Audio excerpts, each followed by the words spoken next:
মিলছে লকডাউনের সুফল, শনাক্তর হার ৯%-এর নিচে, আরও ৬১ প্রাণহানি। স্বাস্থ্যবিধি না মানায় বন্ধ হচ্ছে দোকানপাট, ভারতের সংক্রমণ ছড়ালো ২ কোটি। অনুমোদন পেলে মাসে ৩ কোটি স্পুটনিক ভি টিকা উৎপাদন সম্ভব, দাবি দেশীয় কোম্পানি ইনসেপ্টার। ৩ সপ্তাহের মধ্যে হবে বাজারজাত। অ্যান্টিবায়োটিকে অকার্যকরিতায় ব্যাহত হবে টেকসই উন্নয়নও, বললেন প্রধানমন্ত্রী। গ্লোবাল লিডার্স ফোরামে ৭ দফা প্রস্তাব। সিসিউতে অপরিবর্তিত অবস্থায় আছেন খালেদা জিয়া, রাতে জানালেন তার চিকিৎসক। বিদেশ নেওয়ার আবেদন আসেনি, জানালেন স্বরাষ্ট্রমন্ত্রী। ২ মামলায় আরো ৫ দিনের রিমান্ডে মামুনুল হক। ৩ মামলায় জুনায়েদ আল হাবিবের ৪ দিনের রিমান্ড। রাতে স্বরাষ্ট্রমন্ত্রীর বাসায় ৮ হেফাজত নেতার বৈঠক। পদ্মা সেতুর সঙ্গে রেল সংযোগ প্রকল্পের সবশেষ গার্ডার স্থাপন, কাজ শেষ ৪১%। সেতু উদ্বোধনের দিনই রেল চালুর আশা মন্ত্রী। আসামি না হয়েও কারাভোগ করা হাসমিনা বেগমের অবশেষে কারাগার থেকে মুক্তি, ফিরে চাইলেন জেলের ১৬ মাস আর সাজানো সংসার।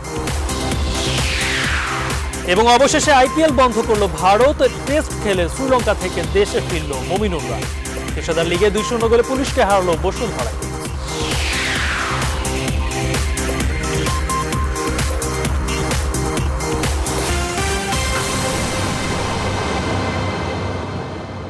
রেইনবো অলরাউন্ডার এক্সটেরিয়র পেইন্ট, বাংলাদেশের আবহাওয়া উপযোগী একমাত্র পেইন্ট। স্বাগত নিউজ 24 সংবাদে, সঙ্গে আছি গালিব নেরিয়াজ। দেখছিলেন শিরোনাম। সংবাদে এছাড়াও থাকছে বিশ্বের অন্যতম প্রভাবশালী জুটি বিল গেটস এবং মেলিন্ডার দীর্ঘ ২৭ বছরের দাম্পত্য জীবনের ইতি টানার আলোচিত ঘোষণার খবর।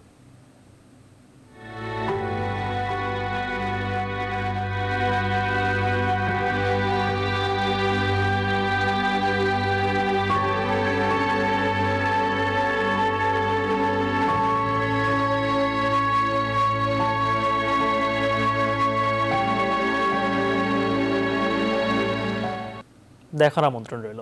এবারে বিস্তারিত। লকডাউনের কারণে এই দেশের সংক্রমণের হার কমছে বলে মত বিশেষজ্ঞদের। তারা বলছেন, করোনার নাগাল টানতে বিধিনিষেধের মধ্য দিয়ে এগুতে হবে বাংলাদেশকে। ২৪ ঘন্টায় আরও ৬১ জনের মৃত্যু হয়েছে। এ সময় নতুন করে করোনা সংক্রমিত হিসেবে শনাক্ত হয়েছেন ১৯১৪ জন। নমুনা পরীক্ষা অনুপাতে শনাক্তের হার ৮.৭১%। অন্তরা বিশ্বাসের প্রতিবেদনে বিস্তারিত। মার্চের শেষ থেকেই করোনা শনাক্তের হার ২০% আশেপাশে ঘুরপাক খেতে শুরু করে। প্রায় ১.৫ মাস পর ২৯ এপ্রিলে শনাক্তের হার ১০-এর নিচে নামে। এর আগে গেল ২০ মার্চ করোনায় রোগী শনাক্তের হার ১০-এর নিচে ৯.৩৯% ছিল। এক সপ্তাহ ধরে করোনা সংক্রমণের হার নিচের দিকে। ৪ মেতেও আক্রান্তের হার ১০%-এর নিচে ৮.৭১%। আক্রান্তের সংখ্যা ১,৯১৪ আর মৃত্যু হয় ৬১ জনের। এর আগে ১৬ এপ্রিল দেশে প্রথমবারের মতো ১০০ ছাড়াই মৃত্যু। ১৯ এপ্রিল একদিনে ১১২ মৃত্যু দেখে বাংলাদেশ। ২৫ এপ্রিল আবার মৃত্যু ১০১ জনের। এরপর থেকেই কমের দিকে প্রাণহানির সংখ্যা। লকডাউনের কারণেই সংক্রমণ ও মৃত্যুর সংখ্যা কমছে বলে মত বিশেষজ্ঞদের। সরকারি যে বিধিনিষেধ জনগণ মেনে চলেছে বলেই মোটামুটি, যদিও ১০০% মেনে চলছে না নানা সমস্যার কারণে, তো মোটামুটি মেনে চলেছে মানুষ, এই জন্যই আমরা একটা ইতিবাচক প্রভাব দেখছি। এপ্রিলে দেশের হাসপাতালের বেড ও আইসিইউ পাওয়া নিয়ে শঙ্কায় পড়ে সাধারণ মানুষ। সেই অবস্থা থেকেও উত্তরণ ঘটেছে। দেশের ৮ বিভাগের হাসপাতালগুলোর মোট ১২,২৮৯টি কোভিড ডেডিকেটেড জেনারেল বেডের মধ্যে ৯,২৯১টি বেড খালি। ১,০৯০টি কোভিড আইসিইউ বেডের মধ্যেও ৫৮৬টি বেড খালি বলে জানায় স্বাস্থ্য ও পরিবার কল্যাণ মন্ত্রণালয়। একের সাথে অপরের যদি ভিড় হয়, পারস্পরিকভাবে মিশি, তাহলে কিন্তু সংক্রমণটা বেড়ে যাবে। এটাকে আমাদের সর্বাত্মকভাবে বন্ধ করতে হবে, বন্ধ রাখতে হবে। লকডাউন থাকুক বা না থাকুক, সাধারণ মানুষের সচেতনতাই সংক্রমণের হারকে কমাতে পারে মনে করেন বিশেষজ্ঞরা। অন্তরা বিশ্বাস, নিউজ 24, ঢাকা। স্বাস্থ্যবিধি না মানায় রাজধানীর কয়েকটি মার্কেট বন্ধ রাখা হয়। পল্টনের একটি মার্কেট কয়েক ঘন্টার জন্য বন্ধ করে রাখে বাংলাদেশ দোকান মালিক সমিতি। লালবাগের কয়েকটি মার্কেট ১ ঘন্টা বন্ধ করে রাখে পুলিশ। দোকান মালিক সমিতির সভাপতি বলেছেন, ক্রেতা বিক্রেতার মাস্ক নিশ্চিত না হলে মার্কেট বন্ধ করে দেওয়া হবে। এদিকে লকডাউনে রাজধানীতে যানজট ছিল বেশিরভাগ সড়কেই। তালুকদার বিপ্লবকে সাথে নিয়ে বিস্তারিত জানাচ্ছেন আরেফিন শাকিল। আগে একবার সতর্ক করার পরও স্বাস্থ্যবিধি না মানায় মঙ্গলবার সকালে পল্টনের চায়না টাউন মার্কেটের মূল ফটক বন্ধ করে দেয় বাংলাদেশ দোকান মালিক সমিতি। পরে মূল ফটকে কয়েক ঘন্টা অবস্থান নিয়ে স্বাস্থ্যবিধি মানার বিষয়ে দোকানীদের সতর্ক করেন মালিক সমিতির নেতারা। দোকান মালিক সমিতির নেতারা বলেন, ঝুঁকি নিয়ে মার্কেট পরিচালনা করা যাবে না, অতিরিক্ত ভিড় এড়াতে বাড়াতে হবে বেচা বিক্রির সময়সীমা। এখানে অনেক কর্মচারীদের মুখে মাস্ক ছিল না, এখানে কাস্টমার যখন ঢুকছে তখন তাদেরকে বাধা দেওয়ার কেউ ছিল না। এখানে মাস্ক ছাড়া অনেক কাস্টমার ঢুকেছে, আমরা দেখেছি। গতকালকে আমরা এসেছিলাম এখানে, তো সেই ক্ষেত্রে আমরা আজকে মনে করছি যে ওনাদেরকে এই মুহূর্তে যথাযথ ব্যবস্থা ওনারা যখন নেবেন তখন আমরা মার্কেটটি খুলে দেবো। এর বাইরে আমরা মার্কেট খুলে দেওয়ার কোনো সিদ্ধান্ত আমাদের নাই। স্বাস্থ্যবিধি বিষয়ে সচেতন করতে 1 ঘন্টা বন্ধ রাখা হয় লালবাগের কেল্লা মোড়ের দোকানপাট। ঈদকে সামনে রেখে এই যে মার্কেটগুলোতে অনেক কেনা বেচা হচ্ছে এবং জনসাধারণের প্রচণ্ড ভিড় বেড়ে গেছে। তো মার্কেটগুলোতে অনেক সময় আমরা লক্ষ্য করছি যে স্বাস্থ্যবিধি উপেক্ষিত হচ্ছে। তো এই স্বাস্থ্যবিধি উপেক্ষিত হওয়ার কারণে আমাদের ঊর্ধ্বতন কর্তৃপক্ষের নির্দেশে আমরা এই মার্কেটগুলো 1 ঘন্টার জন্য বন্ধ রেখেছি। এদিকে লকডাউন চলমান থাকলেও রাজধানী সড়কে ছিল যানবাহনের তীব্র চাপ। অন্তত 20 থেকে 30% মানুষ স্বাস্থ্যবিধি মানার বিষয়ে পুরোপুরি উদাসীন ছিল। মাস্ক আছে ভাই পকেটে। কেন? গরম তো ভাই, গরমের জন্য অতিষ্ঠ হয়ে যায়। আমরা আমাদের উচিত সকলের, যেহেতু একজন দোকানদারের ইন্সপায়ার করা উচিত যে ভাই আপনি মাস্ক পরে আছেন। বৃহস্পতিবার থেকে গণপরিবহন চলাচল শুরু করলে রাস্তায় আরও যানবাহনের চাপ বাড়বে। আরিফিন শাকিল, নিউজ 24, ঢাকা। রাশিয়ার টিকা স্পুটনিক ভি ও চীনের সিনোভ্যাক টিকা দেশে উৎপাদনের জন্য 3 কোম্পানির টেকনিক্যাল বিষয়গুলো যাচাই বাছাই চলছে। স্বাস্থ্য অধিদপ্তর বলছে, যাচাই বাছাই শেষে 2 দেশের প্রতিনিধিরা এসে দেখার পর সমঝোতা হবে টিকা উৎপাদনের জন্য। দেশে টিকা উৎপাদনকারী প্রতিষ্ঠান ইনসেপ্টা বলছে, প্রতি মাসে তাদের অন্তত 3 কোটি টিকা উৎপাদনের সক্ষমতা রয়েছে। অনুমোদনের 3 থেকে 4 সপ্তাহের মধ্যেই টিকা বাজারজাত করা সম্ভব বলেও জানায় প্রতিষ্ঠানটি। বিস্তারিত হাবিবুল ইসলাম হাবিবের রিপোর্টে। ভারতের টিকা পাওয়ার অনিশ্চয়তায় সম্প্রতি চীনের তৈরি সিনোভ্যাক জরুরি ব্যবহারের অনুমতি দিয়েছে ওষুধ প্রশাসন অধিদপ্তর। চীন সরকারের উপহারের 5 লাখ টিকা দেশে আসলেই পরীক্ষামূলকভাবে মানবদেহে প্রয়োগ শুরু হবে। রাশিয়ার তৈরি টিকা স্পুটনিক ভি ও চীনের সিনোভ্যাক দেশে উৎপাদনের জন্য তোড়জোড় চলছে। এজন্য প্রস্তুত দেশীয় 3 কোম্পানি। স্বাস্থ্য অধিদপ্তরের মুখপাত্র জানান, টিকা উৎপাদনের জন্য সরকারি অনুমোদনের সাথে আরও অনেক বিষয় জড়িত। রাশিয়া ও চীন 2 দেশেরই টিকা নিবে বাংলাদেশ। তবে দেশীয় উৎপাদনকারী প্রতিষ্ঠানের সক্ষমতা শতভাগ নিশ্চিত না হওয়া পর্যন্ত টিকা অনুমোদন দিবে না রাশিয়া। সমস্ত কিছু যাচাই বাছাই করে যারা টিকা তৈরি করেছেন তাদের অনুমোদনের বিষয়টি এখানে অত্যন্ত গুরুত্বপূর্ণ। কাজে অনেক ইস্যুজ আছে যেগুলো আসলে আগে সমাধান করতে হবে এবং সেগুলো সমাধান করবার জন্য সরকার আন্তরিকভাবেই কাজ করে যাচ্ছে। এই মাসে আমরা 2 দেশের সঙ্গে যেই পর্যায়ে কথাবার্তা হচ্ছে প্রত্যেকেই বলছে এই মাসের মধ্যে দেওয়ার চেষ্টা করবে। টিকা উৎপাদনে আবেদনকারী প্রতিষ্ঠান ইনসেপ্টার কর্মকর্তারা বলছেন, আগেও টিকা উৎপাদনের অভিজ্ঞতা রয়েছে তাদের। আর সব ধরনের পরীক্ষা নিরীক্ষা শেষ হলেই 3 থেকে 4 সপ্তাহের মধ্যে টিকা বাজারজাত করার সক্ষমতা তাদের রয়েছে। বাল্ক এনে দেওয়ার পরে সাধারণত বেশ কিছু কোয়ালিটি কন্ট্রোল রিলেটেড টেস্ট আমরা করি। কোয়ালিটি কন্ট্রোল টেস্ট করার পরে আমরা প্রোডাকশনে যাই। প্রোডাকশন শেষ হওয়ার পরে আবার কিছু কিউসি রিলেটেড হয়, পরীক্ষা হবে এবং আনুষঙ্গিক আরো কিছু পরীক্ষা নিরীক্ষার পরে হাতে যদি র মেটেরিয়ালস পেয়ে যাই, তারপর থেকে 3 থেকে 4 সপ্তাহের ভিতরে ইনশাআল্লাহ আমি বাজারে দিয়ে দিব। আমরা 3 কোটি ডোজ ভ্যাকসিন প্রডিউস করতে পারবো মান্থলি। দ্রুত টিকা পাওয়ার জন্য উপকরণ আমদানি করে তা বোতলজাত করা যেতে পারে বলেও জানান ইনসেপ্টার এই কর্মকর্তা। হাবিবুল ইসলাম হাবিব, নিউজ 24, ঢাকা। প্রধানমন্ত্রী শেখ হাসিনা বলেছেন, মানব দেহে অ্যান্টিবায়োটিকের অকার্যকরিতায় শুধু প্রাণহানি ঘটবে না, এর ফলে বাধাগ্রস্ত হবে টেকসই উন্নয়ন লক্ষ্যমাত্রা অর্জন। এই সংকট কাটিয়ে উঠতে সমন্বিত উদ্যোগের বিকল্প নেই বলে মন্তব্য করেন তিনি। জাতিসংঘ আয়োজিত অ্যান্টি মাইক্রোবিয়াল রেজিস্ট্যান্স নিয়ে গ্লোবাল লিডার্স গ্রুপের সম্মেলনে একথা বলেন প্রধানমন্ত্রী। শালিজয় রিপোর্ট। মানবদেহে অ্যান্টিবায়োটিকের যথেচ্ছ ব্যবহারে কমেছে এর কার্যকারিতা। গবেষণা বলছে মাত্রা অতিরিক্ত অ্যান্টিবায়োটিক নেয়ার কারণে বাংলাদেশের হাসপাতালগুলোর নিবিড় পরিচর্যা কেন্দ্রে মৃত্যুবরণ করা অধিকাংশ রোগীর মধ্যে সুপারবাগ ব্যাকটেরিয়ার সংক্রমণ থাকে, যা প্রতিরোধে অ্যান্টিবায়োটিক কার্যকর ভূমিকা রাখতে পারে না। বৈশ্বিক প্রেক্ষাপটেও অ্যান্টিবায়োটিকের অকার্যকারিতা স্বাস্থ্য ব্যবস্থার জন্য এক বড় হুমকি। এমন বাস্তবতায় জাতিসংঘের আয়োজনে অ্যান্টিমাইক্রোবিয়াল প্রতিরোধ বিষয়ে এই বৈশ্বিক সম্মেলন। বিশ্ব নেতাদের এই প্ল্যাটফর্মে কো চেয়ারম্যানের ভূমিকা পালন করছেন বাংলাদেশের প্রধানমন্ত্রী শেখ হাসিনা। বক্তব্যে অ্যান্টিবায়োটিকের কার্যকারিতা কমে যাওয়ার ভয়াবহতা তুলে ধরেন তিনি।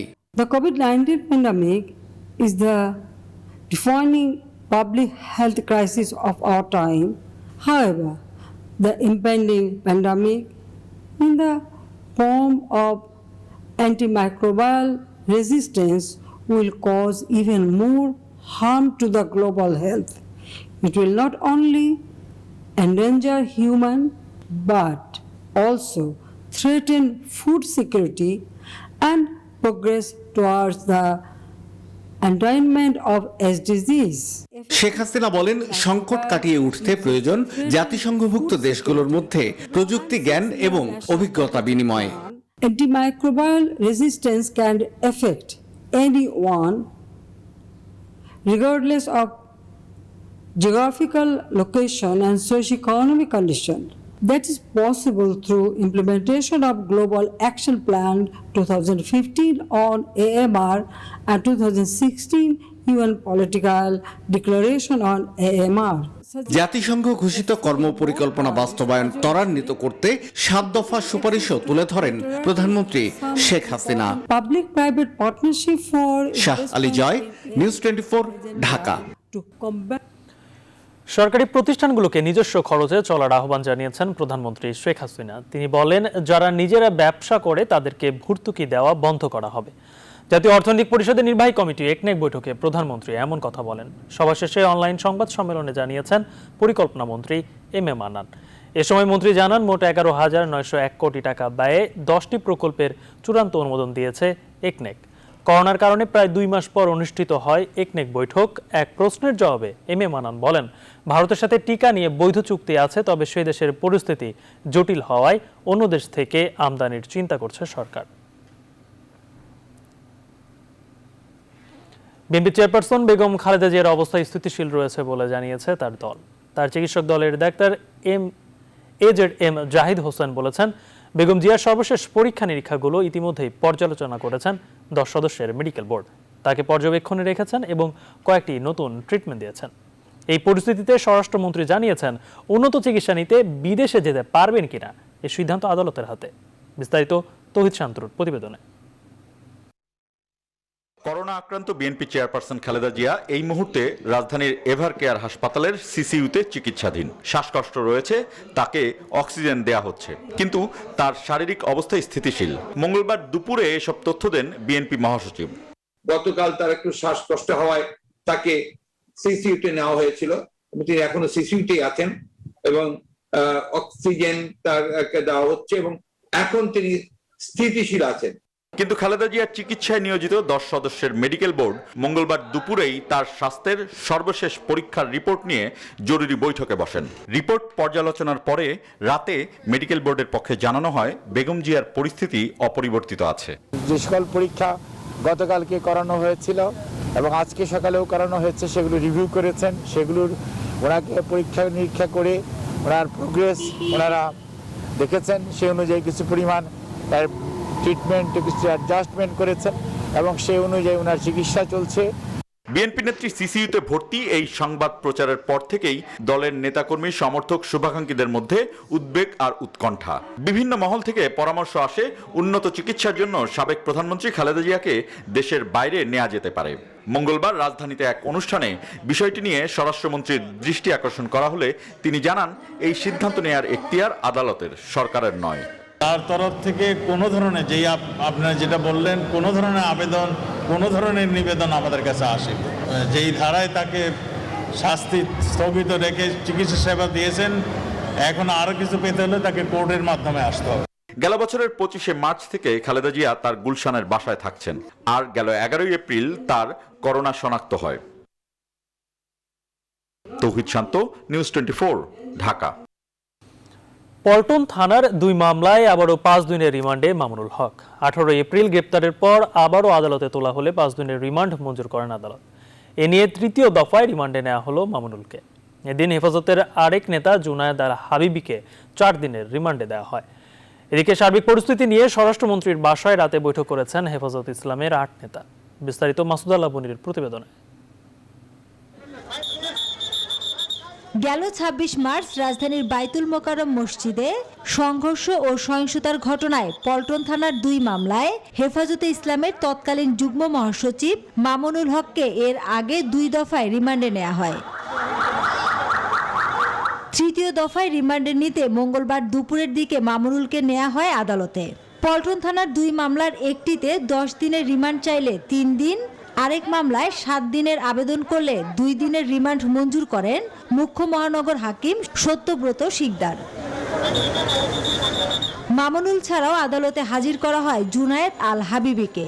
এ সময় হাবিবিকে 3 মামলায় 4 দিনের রিমান্ড দেন আদালত। এই যে ঘটনাগুলি ঘটেছে এটা তো দৃশ্যমান, তারা যে প্রত্যেকে তাদের বিরুদ্ধে স্পেসিফিক এলিগেশন আছে এবং তারা যে এই সমস্ত অগ্নিসংযোগ করেছে, নাশকতা করেছে, তারা এগুলো ভিডিও ফুটেজ আছে এবং এগুলো তাদেরকে কিন্তু যাদের গ্রেপ্তার করছে সুনির্দিষ্ট অভিযোগের ভিত্তিতে তাদের গ্রেপ্তার করা হচ্ছে। তবে আসামি পক্ষের আইনজীবীর দাবি ন্যায় বিচার পাননি মামুনুল। আমি মনে করি যে উনি ঘটনাস্থলে ছিলেন না। আমি গত তারিখেও বলেছি যে ওনার আদালতে ভাষ্যমতে একজন পুলিশ কর্মকর্তা ওনাকে ডেকে এনে অন্য যারা ছিল তাদেরকে বের করে দেন। যেহেতু উনি ঘটনাস্থলে ছিলেন না, জানেনই না, তারপরও সেই মামলায় ওনাকে রিমান্ডে দেওয়া সম্পূর্ণ অযৌক্তিক। 2013 সালে শাপলা চত্বরে হেফাজতের তাণ্ডবে মতিঝিল ও এবছর পল্টন থানার মোট 6 মামলায় এ সময় শোন অ্যারেস্ট দেখানো হয় মামুনুল হককে। এদিকে চট্টগ্রামের হাটহাজারীতে সহিংসতার ঘটনায় সোমবার রাতে পৃথক অভিযানে হেফাজত নেতা মাওলানা আরফি ও মাওলানা তাজুল ইসলামকে গ্রেফতার করা হয়। আর ব্রাহ্মণবাড়িয়ায় মাওলানা হোসেন সহ 6 জনকে গ্রেফতার করে পুলিশ। মাসুদ আলাবনী, নিউজ 24, ঢাকা। আবাসিক হাফিজিয়া মাদ্রাসা এবং কওমি মাদ্রাসা খুলে দেওয়ার পাশাপাশি করোনা মহামারীতে গরিব কওমি মাদ্রাসার শিক্ষকদের অনুদানের ব্যবস্থার দাবি জানিয়েছে ইসলামী ঐক্যজোট। মঙ্গলবার জাতীয় প্রেস ক্লাবে এক সংবাদ সম্মেলনে এ দাবি জানান ইসলামী ঐক্যজোটের চেয়ারম্যান মিসবাউর রহমান চৌধুরী। এ সময় হেফাজতে ইসলামের বিদেশি অর্থ সংগ্রহকারী যোগানদাতাদের বিরুদ্ধে আইনানুগ ব্যবস্থা ও বিদেশি গোয়েন্দা সংস্থার সঙ্গে খেলাফত মজলিসের সম্পৃক্ততা থাকলে তাদের বিরুদ্ধে আইনি ব্যবস্থা নেওয়ার দাবিও জানান তিনি।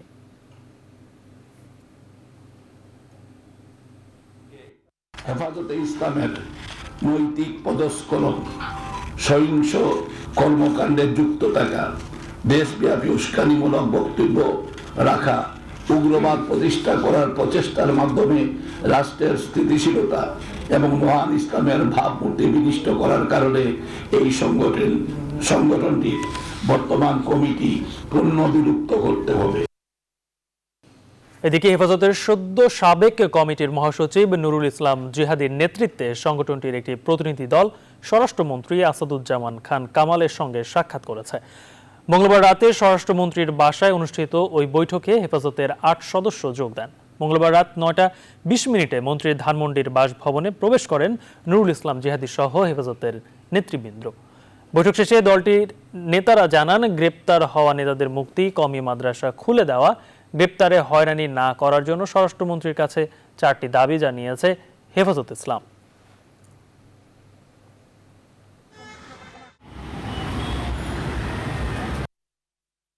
যেসব উলামা একরামরা গ্রেফতার তাদেরকে অবিলম্বে মুক্তি দেওয়ার জন্য, কওমি মাদ্রাসা খুলে দেওয়ার জন্য, আর হয়রানি হাটহাজারী, বিবাড়িয়া বিভিন্ন জায়গায় যে হয়রানি হচ্ছে এগুলি বন্ধ করার জন্য আমরা আবেদন করছি। আমাদেরকে মন্ত্রী মহোদয় আশ্বস্ত করছেন।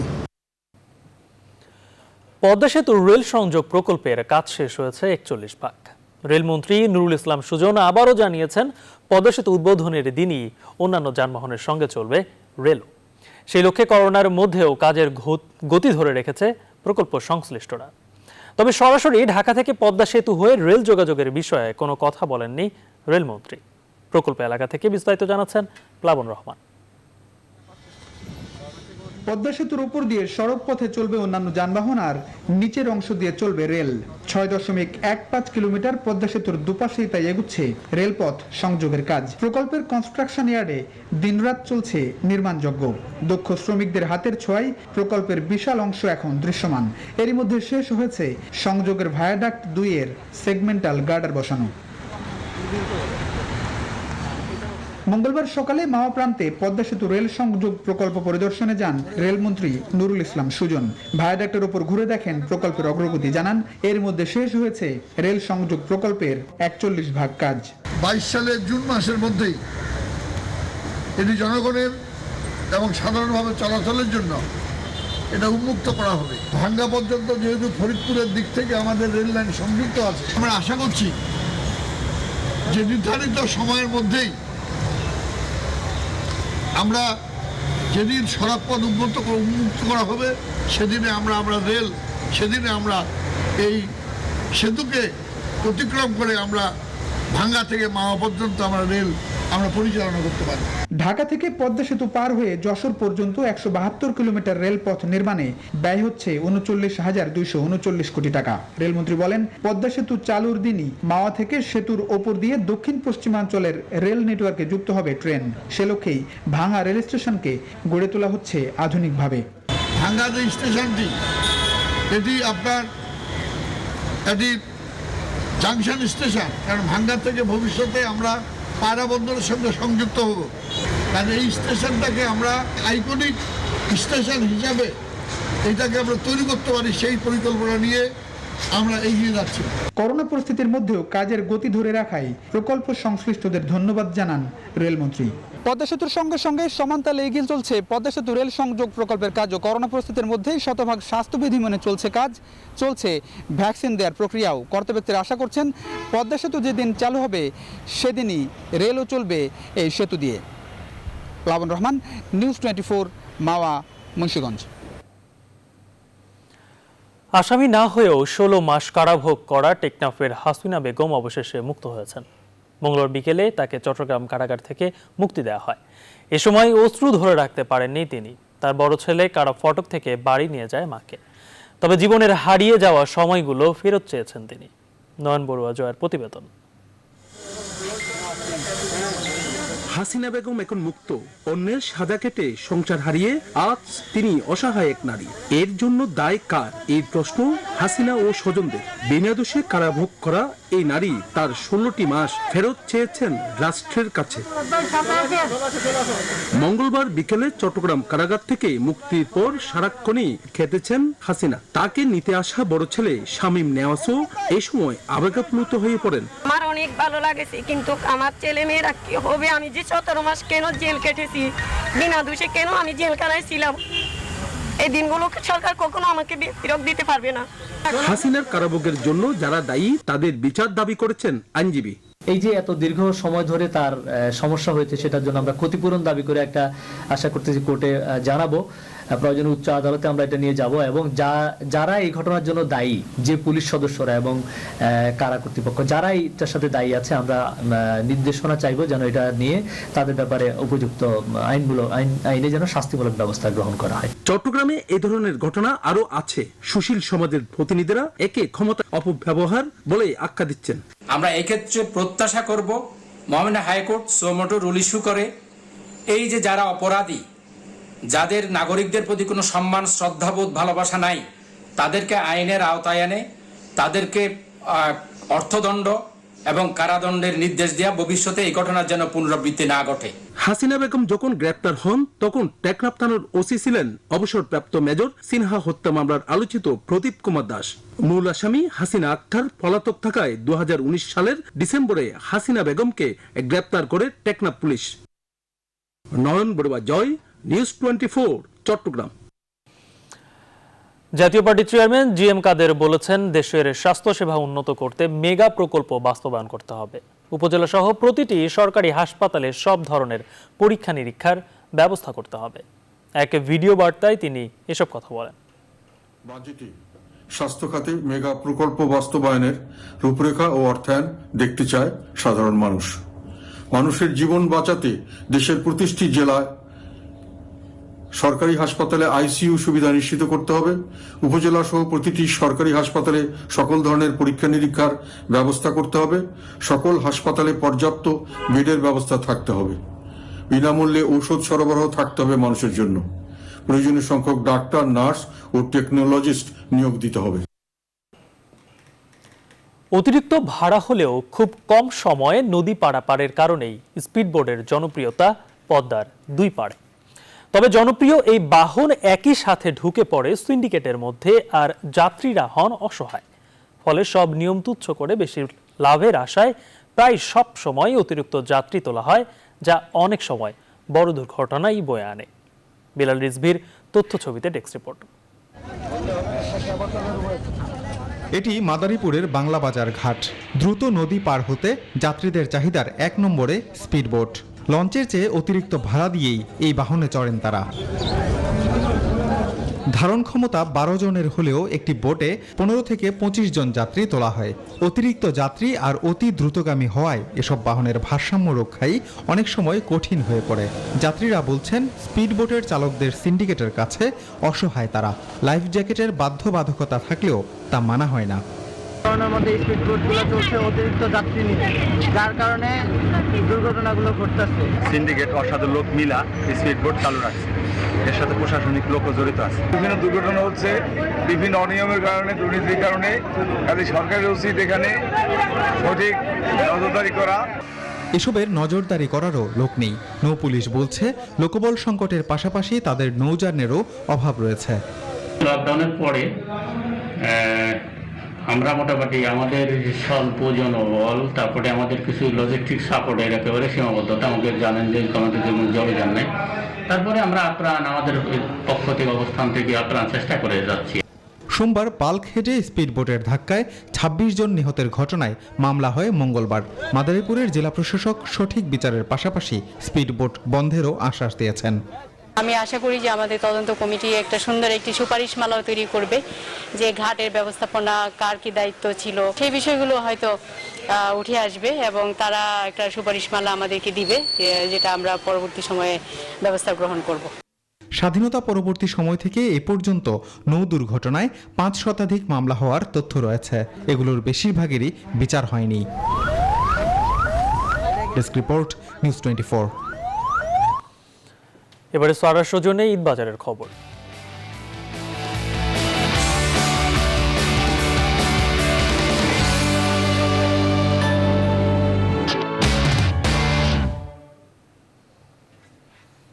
ঈদের বাকি আর 9 দিন, এরই মধ্যে রাজধানীর শপিং মলগুলোতে জমে উঠেছে ঈদ কেনাকাটা। তবে করোনা বাস্তবতায় এবার গতবারের তুলনায় বিক্রি কম বলে জানান দোকানিরা। স্বাস্থ্যবিধি মেনে অনেকে এই বিপণী বিতানে আসলেও বেশিরভাগ ফ্যাশন হাউস বলছে অনলাইনে বেড়েছে তাদের বেচা বিক্রি। বিস্তারিত জানাচ্ছেন ফাতেমা কাউসার। এবার ঈদ শপিংয়ে বাধা হয়ে দাঁড়িয়েছে করোনা পরিস্থিতি। বড় বড় শপিং মলগুলোতে তাই ক্রেতা সাধারণের সামাজিক দূরত্ব এবং স্বাস্থ্যবিধি মানার লম্বা লাইন। অন্যবারের মতো ফ্যাশন হাউসগুলো এবারও ঈদ উপলক্ষে নিয়ে এসেছে নতুন নতুন কালেকশন। ক্রেতারাও ঈদ গরম দুটোকে মাথায় রেখে সারছেন ঈদ কেনাকাটা। শপিং মলগুলো বেটার দেন 100%, মানে সব কিছু সিকিউর রেখে এখানে শপিং করা যায়। গরম চলছে, সেই কারণে আমি লাইটের মধ্যে তবু দেখলাম। কাস্টমারদের জন্য গরমটা মাথায় রেখে কটন ফেব্রিক্সের পাঞ্জাবি করা হয়, প্লাস আপনার পোলো আছে। যারা কাস্টমার আসতেছে সবারই টেম্পারেচার মাপা হচ্ছে, প্লাস হ্যান্ড স্যানিটাইজার স্প্রে করা হচ্ছে। ঈদের বাকি আরও 9 দিন থাকায় দোকানিরা জানান সামনের দিনগুলোতে আরও বাড়বে তাদের বেচাকেনা। তবে করোনা বাস্তবতায় এবার অনলাইনে আগের চেয়ে বিক্রি বেড়েছে বলে জানান অনেকেই। মানুষও আসতেছে না খুব একটা লকডাউনের জন্য বা করোনার জন্য, বাট আমাদের অনলাইনে হিউজ রেসপন্স। আমাদের কাবুলিওয়ালা.com এর ওয়েবসাইট থেকে গরমের দিক ভেবে তো অবশ্যই হালকা জামা শপিং, আর হচ্ছে করোনা যেহেতু অবশ্যই এবার শপিং ওই রকম ভাবে করা হয় নাই, দেখে দেখে করা হয় নাই আর কি। কত মতো আহামরি করা হচ্ছে না, বাট টুকটাক যাই করছি সবই ম্যাক্সিমাম অনলাইনের মাধ্যমে করছি।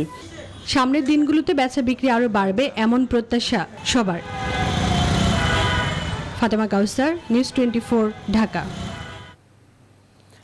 বিশ্বের এক সময়ের শীর্ষ ধনী বিল গেটস ও মেলিন্ডার বিয়ে বিচ্ছেদের ঘোষণায় চারদিকে শুরু হয়ে গেছে গুঞ্জন। যদিও তাদের যৌথ বিবৃতিতে নিজেদের দাতব্য সংস্থা গেটস ফাউন্ডেশনের কাজ একসাথে চালিয়ে যাওয়ার আশ্বাস দেওয়া হয়েছে, কিন্তু এত বিপুল পরিমাণ সম্পদের বাটোয়ারা এবং বিলের সঙ্গে বিবাহ বিচ্ছেদের আপস রফা হিসেবে মেলিন্ডা কি পাবেন তা নিয়ে চলছে জল্পনা। নাহিজিয়ান জানাচ্ছেন বিস্তারিত। দীর্ঘ ২৭ বছরের দাম্পত্য জীবনের ইতি টানার ঘোষণা দিলেন মার্কিন ধনকুবের মাইক্রোসফটের প্রতিষ্ঠাতা বিল গেটস ও মেলিন্ডা গেটস। তবে ঠিক কী কারণে নেওয়া হলো এমন সিদ্ধান্ত, সে ব্যাপারে বিস্তারিত কোনো তথ্য দেননি তারা। সোমবার রাতে এরকম টুইট বার্তায় দুজন জানান, নিজেদের সম্পর্কের ওপর নিরীক্ষা ও চিন্তাভাবনার পর তারা তাদের সংসারের ইতি টানতে যাচ্ছেন। তবে বিচ্ছেদের সিদ্ধান্ত নিলেও Bill and Melinda Gates foundation নামের দাতব্য প্রতিষ্ঠানটিতে দুজন একসাথেই কাজ করে যাবেন বলে জানিয়েছেন। বিশ্বজুড়ে সংক্রামক রোগের বিরুদ্ধে লড়াই এবং শিশুদের টিকার আওতায় আনতে শত শত কোটি ডলার ব্যয় করে আসছে সংস্থাটি। কাজের ক্ষেত্রে একসঙ্গে থাকলেও দাম্পত্য ভেঙে দিয়ে দুজনের মাঝে অর্থের হিসাবটি কেমন হবে তা নিয়ে শুরু হয়েছে জল্পনা। বর্তমানে বিল গেটসের সম্পদের পরিমাণ 12,400 কোটি ডলার, আর এতে মেলিন্ডারও রয়েছে যথেষ্ট অবদান। তাই বিবাহ বিচ্ছেদের আপোস রফা হিসেবে মেলিন্ডা কি পরিমাণ সম্পদ ও অর্থ পেতে যাচ্ছেন তা নিয়ে চলছে জোর আলোচনা। 80-র দশকের শেষ দিকে মেলিন্ডা অ্যান্ড ফ্রেঞ্চ বিল গেটসের মাইক্রোসফট কোম্পানিতে প্রোডাক্ট ম্যানেজার হিসেবে যোগ দেন। পরবর্তীতে প্রেমের সম্পর্কে জড়িয়ে 1994 সালে বিয়ে করেন তারা। এই দম্পতির রয়েছে 3 সন্তান। এতদিনের সম্পর্ক ভাঙার ঘোষণার পর নিজের ইনস্টাগ্রামে গেটস দম্পতির বড় মেয়ে জেনিফার গেটস জানান, তাদের পরিবারের জন্য এখন একটি চ্যালেঞ্জিং সময়। নাহিদ জিহান, নিউজ 24। মেয়াদ শেষের 2 দিন আগে সিন্ডিকেট সভা করতে পারলেন না রাজশাহী বিশ্ববিদ্যালয়ের উপাচার্য অধ্যাপক আব্দুস সোবহান। সকাল থেকেই তালা ঝুলিয়ে তার বাসভবনের সামনে অবস্থান নেন শিক্ষকদের একাংশ। উত্তেজনা ছড়িয়ে পড়ে পুরো ক্যাম্পাসে। এতে সিন্ডিকেট সভা বাতিল করতে হলো তাকে।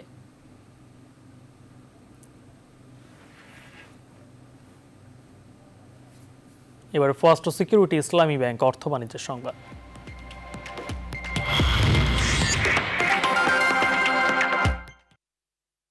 আসন্ন ঈদ উপলক্ষে 14,000 কোটি টাকার নতুন নোট বাজারে ছাড়ছে কেন্দ্রীয় ব্যাংক। এর মধ্যে 4,000 কোটি টাকার নোট এরই মধ্যে ব্যাংকগুলোতে বিতরণ হয়ে গেছে।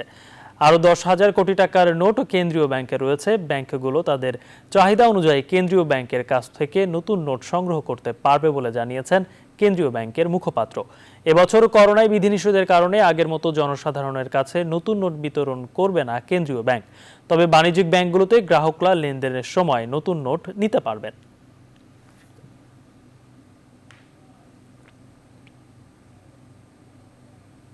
এবার আন্তর্জাতিক প্রসঙ্গ। ভারতের দিল্লি সহ অধিকাংশ রাজ্যের অক্সিজেন সংকটের শুরু হওয়া এখনো হয়নি। পরিস্থিতি সামালে রাজধানীর অক্সিজেন সরবরাহের দায়িত্ব সেনাবাহিনীকে দেওয়ার কথা ভাবছে কেন্দ্রীয় সরকার। করোনার বিস্তার রোধে এবার ইউরোপিয়ান কমিশনের সহায়তা চেয়েছে দিল্লি। দেশটিতে গেল দিনও মৃত্যু হয়েছে 3,500 মানুষের, নতুন করে সংক্রমিত 3,55,000। 2 কোটি ছাড়িয়েছে মোট আক্রান্তের সংখ্যা। এদিন বিশ্বজুড়ে টানা 4 দিন ধরে কমতে দেখা গেছে করোনা ভাইরাসের সংক্রমণ। বিস্তারিত আসমাতুলির টেক্সট রিপোর্টে।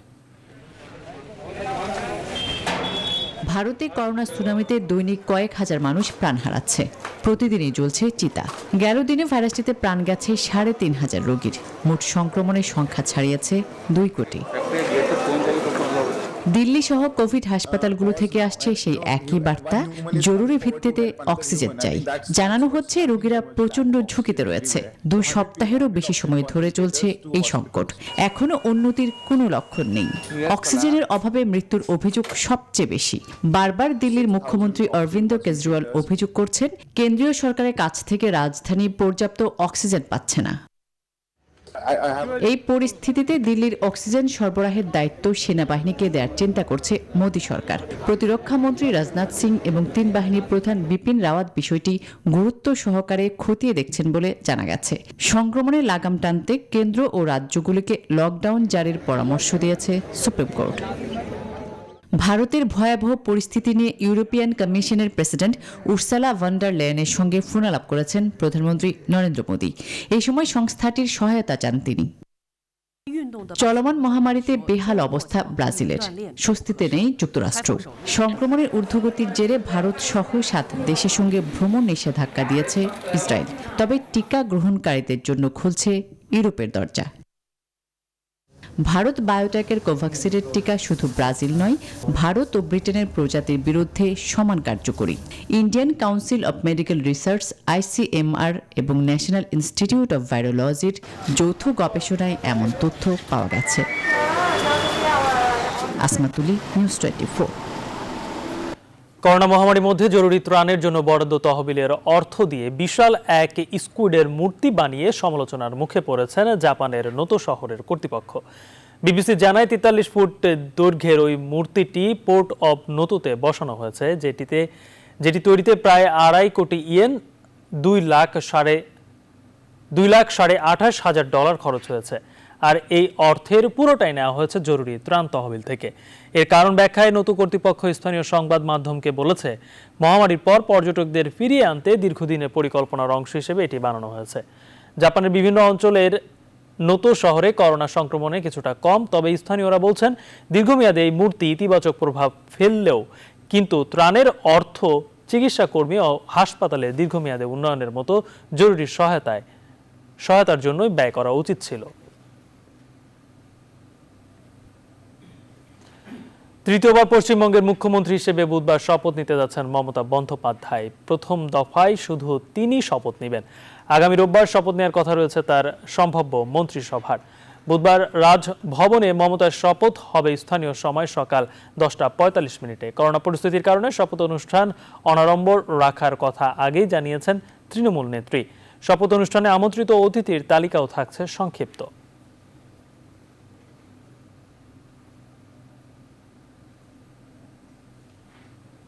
এবারে প্রবাসের খবর।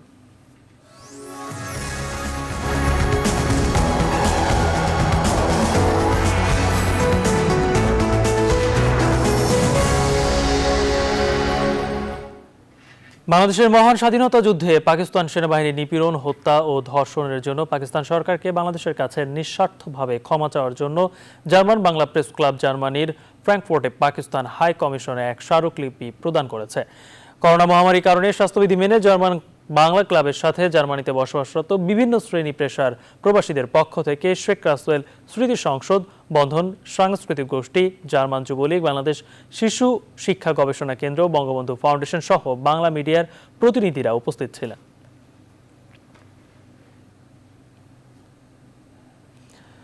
সিয়াম সাধনার মাস পবিত্র মাহে রমজান উপলক্ষে ইফতার ও দোয়া মাহফিলের আয়োজন করেছে ঢাকা বিভাগ সমিতি ইতালি ও গাজীপুর জেলা সমাজ কল্যাণ সমিতি ইতালি। রোমে তর্পিনাতারার একটি হল রুমে আয়োজিত এই ইফতার ও দোয়া মাহফিলে উপস্থিত ছিলেন ঢাকা বিভাগ সমিতি ইতালির সভাপতি মোহাম্মদ লিটন, সাধারণ সম্পাদক ইমরুল কায়েস ও গাজীপুর জেলা সমাজ কল্যাণ সমিতির ইতালির সভাপতি সৌরভ হোসেন সরকার সহ আরো অনেকে। খেলার খবর। একাধিক ক্রিকেটার ও কোচিং স্টাফ করোনা আক্রান্ত হওয়ার 48 ঘন্টার মধ্যে আইপিএল স্থগিত করেছে ভারতীয় cricket board. IPL governing council chairman Rajeev Shukla গণমাধ্যমকে জানিয়েছেন, সকল ক্রিকেটার ও স্টাফদের নিরাপদে দেশে ফেরার ব্যবস্থা করবে বিসিসিআই। করোনা পরিস্থিতি বিবেচনায় পরবর্তীতে জানানো হবে পুনরায় আইপিএল শুরুর দিনক্ষণ।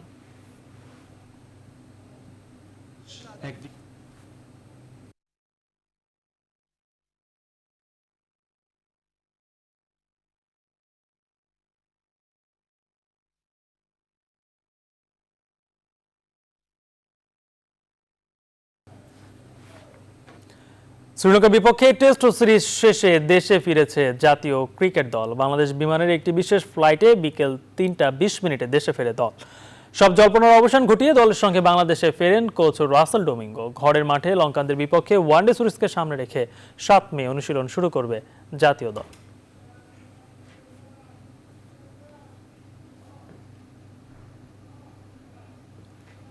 শেষ খবর সংবাদ যাবার আগে শিরোনামগুলো আরেকবার।